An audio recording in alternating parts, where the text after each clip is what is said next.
ഖദീസയുടെ കത്തുണ്ടായിരുന്നു. കത്ത് വായിച്ചപ്പോൾ ഒരു ബേജാറ്. നാടക അരങ്ങിലെ ശോഭയേറിയ നക്ഷത്രത്തെ സിനിമാ ലോകം കാണാതിരുന്നില്ല. ഐഷ എന്ന നടി മൂവി ക്യാമറയ്ക്കു മുന്നിലും വിസ്മയാവഹമായ അഭിനയ പ്രകടനം തന്നെയാണ് കാഴ്ചവെച്ചത്. അഭിനയം അഭ്രപാളിയിലെത്തിയതോടെ സിനിമയിലെ താരമാവുകയായിരുന്നു ഈ കലാകാരി. ബന്ധുത വേണ്ടിയിരുന്നില്ലെന്ന് ഇപ്പോൾ തോന്നണം. 60-ലാണ് പിന്നെ KT മുഹമ്മദാണ് എന്നെ സിനിമയിലേക്ക് കൊണ്ടത്. കണ്ടം വെച്ച കൂട്ട് എന്ന സിനിമയിൽ. അപ്പോൾ ആ കണ്ടം വെച്ച കൂട്ടിലൊക്കെ അഭിനയിച്ച് കഴിഞ്ഞപ്പോൾ നല്ലൊരു ഇമേജ് ആയിരുന്നു. പിന്നെ രണ്ടാമത്തെ കുട്ടിക്കുപ്പായാണ്. ഈ കുട്ടിക്കുപ്പായത്തിൽ ഞാൻ കോമഡി ചെയ്യുന്നു. അതിൽ എൻ്റെ പേര് പേത്താച്ചി എന്നായിരുന്നു. അപ്പോൾ പേത്താച്ചി എന്നുള്ളൊരു പേര് തീരെ കേൾക്കാത്ത ഒരു പേരാണല്ലോ. അപ്പോൾ കുട്ടികളൊക്കെ ഈ ഹാസ്യം ചെയ്ത ബഹദൂറിൻ്റെ ഭാര്യയായിരുന്നു ഞാൻ. അപ്പോൾ ഈ കോമഡി കണ്ടിട്ട് നമ്മളൊരു മരണ വീട്ടിൽ ചെന്നാൽ ആ വീട്ടിൽ ചെന്നാലും കുട്ടികൾ മനുഷ്യരൊക്കെ അത് മറന്നിട്ട് എൻ്റെ പിന്നാലെ കൂടുക. അപ്പം എനിക്ക് തോന്നി എൻ്റെ മേഖല ഇതല്ല, ഞാൻ സിനിമാ നടിയല്ല, എനിക്ക് പറ്റിയ നാടകമാണ്. കാരണം അതേ എനിക്ക് പറ്റൂ എന്നുള്ളൊരു ബോധത്തോടുകൂടി കുറേ സിനിമകൾ ക്യാൻസൽ ചെയ്തിട്ട് പോകുന്ന ആളാണ് ഞാൻ. കുട്ടിക്കുപ്പായിരുന്നു ഏറ്റവും നല്ല പേരുള്ള സിനിമ. പക്ഷേ എല്ലാത്തിലും നല്ല വേഷം തന്നെയായിരുന്നു. ഈ അവസാനം ചന്ദ്രോത്സവം പിന്നെ പാലേരി മാണിക്യത്തിലുണ്ട്. അതാണ് അവസാനത്തെ ഇത്. പരദേശിയിലുണ്ടായിരുന്നു, ചന്ദ്രോത്സവത്തിലുണ്ടായിരുന്നു, മകൾക്ക്, അമ്മക്കിളിക്കൂട്, പിന്നെ ആര്യയുടെ സുഖത്തിൻ്റെ 2 പടത്തിലുണ്ടായിരുന്നു, വിലാപങ്ങൾക്കപ്പുറം.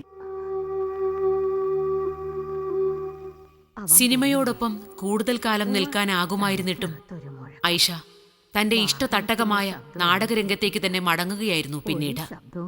സിനിമ ഉപേക്ഷിച്ച് നാടകത്തോടൊപ്പം മാത്രം ചങ്ങാത്തം തുടർന്ന ഈ അഭിനേത്രിക്ക് നിർഭാഗ്യവശാൽ ആ രംഗത്തു നിന്നും പടിയിറങ്ങേണ്ടി വന്നു. ജീവിതം മുന്നോട്ട് കൊണ്ടുപോകാൻ പിന്നീട് ഈ കലാകാരിക്ക് വീട്ടുവേലക്കാരിയുടെ വേഷം അണിയേണ്ടി വരികയായിരുന്നു. ഒരു ഘട്ടം വന്നപ്പോൾ അവിടെയുള്ള ആളുകളൊക്കെ മരിച്ച്, നമ്മളെ നാടകത്തിലുള്ള. ഞാൻ എവിടെ പോകും എന്നുള്ളൊരു ചിന്ത എനിക്ക് വന്നു. ഞാൻ അവിടെ നിന്ന് പോന്നു, എവിടെയും എത്തിയില്ല. അങ്ങനത്തെ ഒരു ഘട്ടം വരുമ്പോഴാണ് KT മുഹമ്മദ് വിളിച്ചിട്ട് അയാളുടെ നാടകത്തിൽ വിളിക്കുന്നത്. അങ്ങനെ പിന്നെ അദ്ദേഹത്തിൻ്റെ കൂടെയായിട്ട് കുറേ നാടകങ്ങൾ അദ്ദേഹത്തിൻ്റെ കളിച്ചു. ഒരുപാട് നാടകങ്ങളുണ്ട്. പിറ്റേ ദിവസം അതിൻ്റെ പിറ്റേയൊക്കെ മാസക്കണക്കിന് നാടകമുള്ളപ്പോൾ പെട്ടെന്ന് മണ്ണാറക്കാട് നാടകം കളിച്ച് കഴിഞ്ഞ് ഞങ്ങൾ ക്യാമ്പിലെത്തിയപ്പോൾ പിന്നെ ഇതുവരെ സഹകരിച്ചതിന് നന്ദി, ഇനി മുതൽ നിങ്ങളുടെ സഹകരണം ഞങ്ങൾക്ക് ആവശ്യമില്ല എന്നൊരു ലെറ്റർ. ആകെ ഞെട്ടിപ്പോയി. ഇനി എങ്ങനെ ജീവിക്കും? എന്തിന് ഞാൻ ഈ നാടകത്തിന് വേണ്ടി ഇവരെയും കൊണ്ടുപോയി ഞങ്ങളെ 3 ആളെ ഒപ്പം പിരിച്ചാണ് വിട്ടു.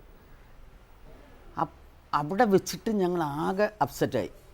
എന്ത് ചെയ്യണം എന്നുള്ള ഒരു അപ്സെറ്റായി ഇങ്ങനെ നിൽക്കുമ്പോഴാണ് പെട്ടെന്നൊരാൾ വന്നിട്ട് ഇവിടെ എവിടെയെങ്കിലും പിന്നെ ഗൾഫിലേക്ക് പോകാൻ, ഒരു കുട്ടീനെ നോക്കാൻ ഗൾഫിലേക്ക് പോകാൻ ആളുണ്ടോ? അപ്പോൾ നമ്മൾ വിസിറ്റ് വിസ ഇതെടുത്ത് വെച്ചിട്ടുണ്ട്, പാസ്പോർട്ട്. ഞാൻ പറഞ്ഞു ഞാൻ വരുന്നു. അപ്പോൾ അയാൾ പറഞ്ഞു നീ ഒന്നും വരില്ല, നീ ഒരു കലാകാരിയല്ലേ വരില്ല. കാരണം കലാകാരന്മാർക്കും അധ്വാനിച്ചാൽ പറ്റും, ഞാൻ വരും എന്ന് പറഞ്ഞു.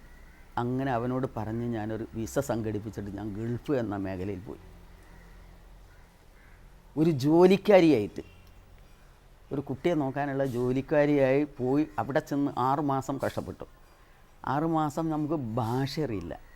പക്ഷെ അവർ പിന്നെ എന്ത് പറഞ്ഞാലും ഇങ്ങനെ കാണിക്കുക എന്നല്ലാതെ ഒന്നും അറിയില്ല. അവരോട് നന്നായിട്ട് ചിരിച്ച് സംസാരിക്കുക, അത് അഭിനയിക്കാനുള്ളൊരു ശേഷിയായിരുന്നു. ചിരിച്ച് കാണിച്ചിട്ട് ബാത്റൂമിൽ പോയിട്ട് പെരും കരച്ചിൽ കരഞ്ഞിട്ട് മുഖമൊക്കെ കഴുകിയിട്ട് വന്നിട്ട് പിന്നെ ഫ്രഷാവും. അവിടെ ഞാൻ 19.5 വർഷമാണ് നിന്നൊരൊറ്റ സ്ഥലത്ത്. കാരണം മനസ്സിൽ നിന്ന് കല പോയി. കല വേണ്ട, ജീവിതം വേണ്ട, ഒന്നും വേണ്ട.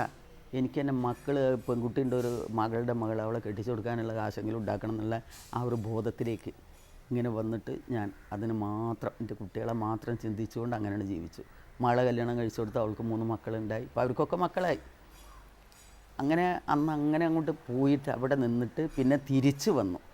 തിരിച്ചു വന്നതിന് ശേഷം നിലമ്പൂർ ബാലൻ്റെ ഡെത്ത് ആനിവേഴ്സറി എന്നെ ഒരു പിന്നെ നടിയാക്കിയ, എനിക്ക് വേണ്ട എല്ലാ പ്രചോദനങ്ങളും തന്നിട്ടുള്ള നിലമ്പൂർ ബാലൻ്റെ മരണത്തിൻ്റെ ആ ഒരു ഇതിനാണ്, ഡെത്ത് ആനിവേഴ്സറിക്കാണ് ഞാൻ വന്നത്. അവിടുന്ന് സന്തോഷ് അയാളുടെ മകൻ, നിങ്ങൾക്ക് ഞങ്ങളൊരു അവാർഡ് തരികയാണെന്ന്, നിങ്ങളിവിടെ നാട്ടിൽ തിരിച്ചെത്തി എന്നുള്ളതിൻ്റെ ഒരു തെളിവ് കലാലോകത്തേക്കും ഇനി ആവശ്യമാണ്, അതുകൊണ്ട് നിങ്ങൾ ഇന്നിവിടെ പിന്നെ പ്രസംഗിക്കണം എന്ന് പറഞ്ഞു. അപ്പം ഞാനിങ്ങനെ മനസ്സിൽ ചിന്തിച്ചു, സന്തോഷം ഒരു വഴിയുണ്ട് കാരണം പത്രക്കാരെ വിളിച്ചു പറഞ്ഞു. അതിൽ ഞാൻ വന്ന വഴി ഞാൻ അവിടെ പ്രസംഗിച്ചു. അപ്പോഴാണ് ആളുകളൊക്കെ അറിയുന്നത് ഇങ്ങനെയാണ് ഇവിടെ ഒരു നടി ജീവിച്ചതും ജനിച്ചതും വളർന്നതും ഒക്കെ പ്രസംഗിച്ച്. പിറ്റേ ദിവസം മുതൽ പത്രങ്ങളിലും ദൃശ്യമാധ്യമങ്ങളിലൊക്കെ എപ്പോഴും ഇൻ്റർവ്യൂ വാങ്ങുന്നതും ഇങ്ങനെയൊക്കെ ഉണ്ടായി. അതിന് ശേഷമാണ് ഞാൻ അറിയപ്പെട്ടത്. അരങ്ങുവിട്ടും അഭിനയം മറന്നും കാലങ്ങളോളം കടലിനക്കരെയായി ഐഷ. പിറന്ന നാട്ടിലേക്ക് മടങ്ങിയെത്തുമ്പോൾ വീണ്ടും അരങ്ങിന്റെ താളത്തിലേക്കായിരുന്നു ഈ കലാകാരിയുടെ ശ്രദ്ധ. കലാലോകം അപ്പോഴും അവസരങ്ങളൊരുക്കി കാത്തിരിക്കുകയായിരുന്നു ഇന്നലത്തെ താരത്തെ. പിന്നെ വീണ്ടും വന്നപ്പോൾ ഈ KT മുഹമ്മദിൻ്റെ പിന്നെ ഇത് ഭൂമിയുടെ 50-ാം വാർഷികം, അതേപോലെ ഞാൻ നാടകത്തിൽ വന്ന 50-ാം വാർഷികം, ഒറ്റ ഇതാ. ആ നാടകത്തിൻ്റെ 50-ാം വാർഷികം നിലമ്പൂർ വെച്ച് ആഘോഷിക്കുക. അപ്പോൾ എന്നെയും KTയും സ്വീകരിക്കുകയാണെന്ന് പറഞ്ഞു അവിടെ. അപ്പോൾ ഈ സ്വീകരണത്തിൽ KTൻ്റെ ഈ നാടകം കളിക്കണം, ഇത് ഭൂമി, അതിൽ ഞാൻ കളിക്കണം എന്ന് പറഞ്ഞു. എന്നെ എതിർത്തിരുന്ന, എൻ്റെ നേരെ വിരൽ ചൂണ്ടിയിരുന്ന, എനിക്ക് എൻ്റെ നേരെ വെടിവെച്ച ആളുകൾ വന്നിട്ട് പറയുകയാണ് നിങ്ങൾ ഇതിൽ അഭിനയിക്കണം, ഞാൻ സ്വീകരിക്കണ്ടേ. അങ്ങനെ ഞാൻ ആ നാടകത്തിൽ അഭിനയിച്ചപ്പോൾ എനിക്ക് തോന്നി എല്ലാവരും ഭയങ്കരമായ കയ്യടി. അപ്പോൾ എനിക്കും തോന്നി ഞാൻ നാടകം വിട്ടിട്ടില്ല, കല എൻ്റെ അടുത്ത് നിന്ന് പോയിട്ടില്ല, ഞാനിപ്പോഴും കലാകാരിയാണ്. പിന്നെ അങ്ങനെയാണ് ഞാൻ വീണ്ടും നാടകകാരി ആയതുകൊണ്ടും വന്നത്. പട്ടിണിയെ തോൽപ്പിക്കാനായിരുന്നു ഐഷ നാടകത്തിലെത്തിയത്. പക്ഷേ ആദ്യകാലത്ത് ഐഷ തോൽക്കുകയും പട്ടിണി ജയിക്കുകയും ചെയ്തു. വയറെരിഞ്ഞിട്ടും അഭിനയത്തോടുള്ള ആർത്തി കൈവിട്ടില്ല. കലയ്ക്കായി ജീവിതം സമർപ്പിക്കാൻ ഇവരുടെ മനസ്സ് അന്നും ഇന്നും ഒരുക്കമാണ്. ഇപ്പം ശരിക്ക് പറഞ്ഞാൽ ഈ സാംസ്കാരിക സമ്മേളനങ്ങൾക്ക് പോവുക, അവിടെ ഉദ്ഘാടനം ചെയ്യുക, കലാപരമായിട്ടുള്ള ഉദ്ഘാടനങ്ങൾ അല്ലെങ്കിൽ രാഷ്ട്രീയ പര്യടനമായിട്ടുള്ള ഉദ്ഘാടനങ്ങൾ, അങ്ങനെയുള്ള ജീവിതമാർഗപ്പതായി മാറി. അങ്ങനെ 1952 ഞാൻ വന്നിട്ട് 70-ലാണ് 30 രൂപ ഇത് നാടകത്തിന് വാങ്ങുന്നത്.